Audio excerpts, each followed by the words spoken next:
আসসালামু আলাইকুম রহমতুল্লাহি ওয়াবারাকাতুহু।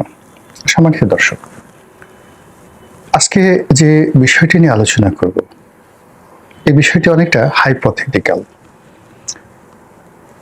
কল্পনা শক্তি বা যেটিকে বলা হয় যুক্তিবিদ্যা বা দর্শন অথবা যেটিকে তর্ক শাস্ত্র বলি আমরা, ঠিক সেই আলোকে আজকের এই বিষয়টি আলোচনা করার চেষ্টা করব পারিপার্শ্বিক অবস্থা বিবেচনা করে। শিরোনামটা খুব সহজে বলে নেই। শিরোনামটা হলো শেখ হাসিনা তার যে কর্মকাল, বিশেষ করে 2014 থেকে 2024 এই 10টি বছর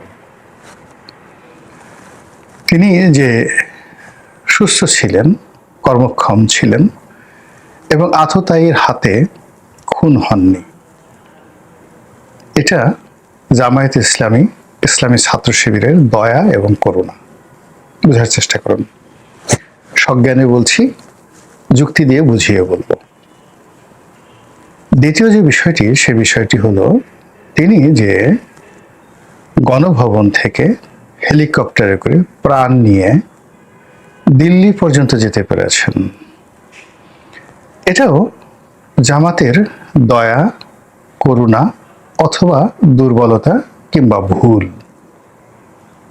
এটুক পর্যন্তই। মানে প্রথমটা হলো যে তিনি এই পুরো সময়টিতে 14 থেকে 24 পর্যন্ত জামাতের করুণা দয়ায় বেঁচে ছিলেন, আততায়ীর হাতে নিহত হননি। আর শেষের দিন অথবা শেষের 2 দিন তার জীবনে যা হয়েছে 2024 সনের আগস্ট মাসের 4 তারিখ এবং 5 তারিখ, তো ওই সময়টাতে তার যে কার্যকাল, সেই কার্যকালটিও ঘটেছে, আবার বলি, জামাতের দুর্বলতা, অক্ষমতা, জামাতের ভুল অথবা জামাত করুণা করেছে বা চায়নি এরকম একটা ঘটনা ঘটুক।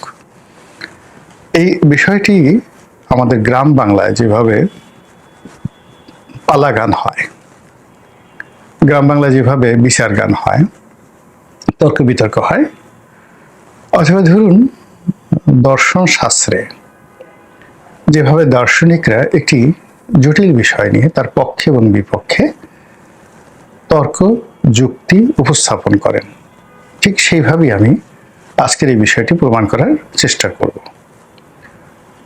আপনারা দেখেছেন, প্রথম বিষয়টি নিয়ে আলোচনা করি 14 থেকে 24 পর্যন্ত। তো 14 থেকে 24 পর্যন্ত যদি জামাতের কর্মকাণ্ড দেখেন, তাহলে দেখবেন যে একটি গুপ্ত সংগঠন রূপে তাদের যে অনবদ্য সফলতা, এই সফলতা আমার সমসাময়িক রাজনীতিতে বাংলাদেশ এবং দেশের বাইরে আমি যতটুকু পড়াশোনা করেছি, অন্য কোনো প্রতিষ্ঠানকে গত 100 বছরে আমি এইভাবে সফল হতে দেখিনি। তারা একদিকে ডিজিএফের সাথে সম্পর্ক রেখেছে, অন্যদিকে প্রশাসন, civil administration, judiciary, military administration, তাদের সবার সঙ্গে সম্পর্ক রক্ষা করেছে এবং সেই সম্পর্কটি ছিল ট্রাস্ট অর্থী। তা না হলে যেদিন শেখ হাসিনা যাবেন, ওই দিন সেনাপ্রধানের পক্ষ থেকে যখন যোগাযোগ করা হলো জামাতের নেতাদের সঙ্গে, এবং সরাসরি জামাতের নেতারা ক্যান্টনমেন্টে চলে গেলেন নির্ভয়ে নিশ্চিন্তে। সম্পর্কটা যদি স্বাভাবিক না থাকতো ওখানে যাওয়ার কথা নয়। বোঝার চেষ্টা করুন। একইভাবে তারা এই গত 10টি বছর ধরে আওয়ামী লীগের জুলুম, অত্যাচার, নির্যাতনের পরেও তারা আওয়ামী লীগের সাথে সম্পর্ক রেখেছে, বিএনপির সাথে সম্পর্ক রেখেছে, জেলে গেছে, জুলুম গেছে, কিন্তু কারোর সঙ্গে সম্পর্কটা নষ্ট করেনি।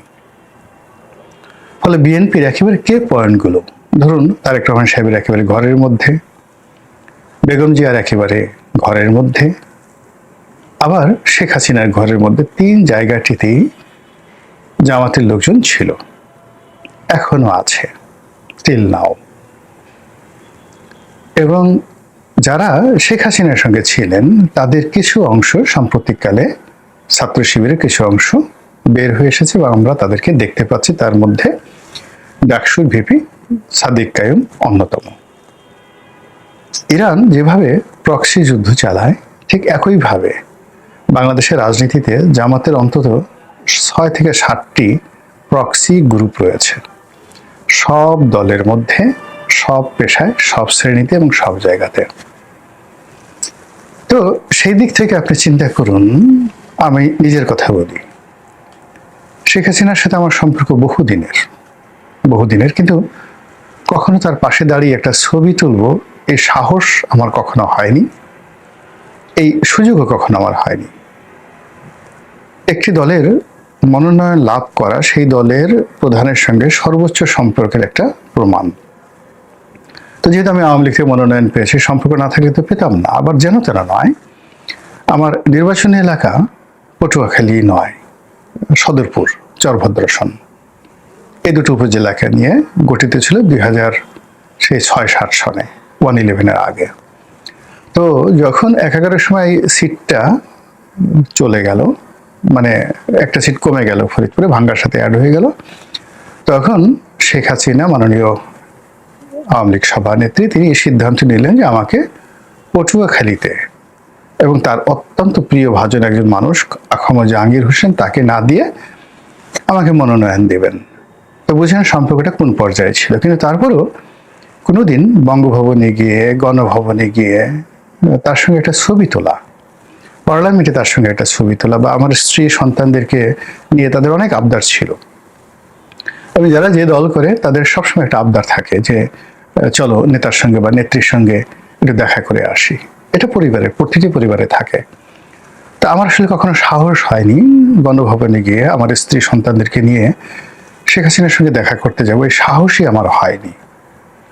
তো হায়ারা চিন্তা করুন যে সাদিক কায়ুম থেকে শুরু করে যে সকল জামাতের নেতা বা শিবিরের নেতা যারা গুপ্তভাবে আওয়ামী লীগের সঙ্গে মিশেছিলেন, তারা ওবায়দুল কাদের, এমনকি ওবায়দুল কাদের সঙ্গে আমার কোনো ছবি নেই। ওবায়দুল কাদের সাহেব আমার অফিসে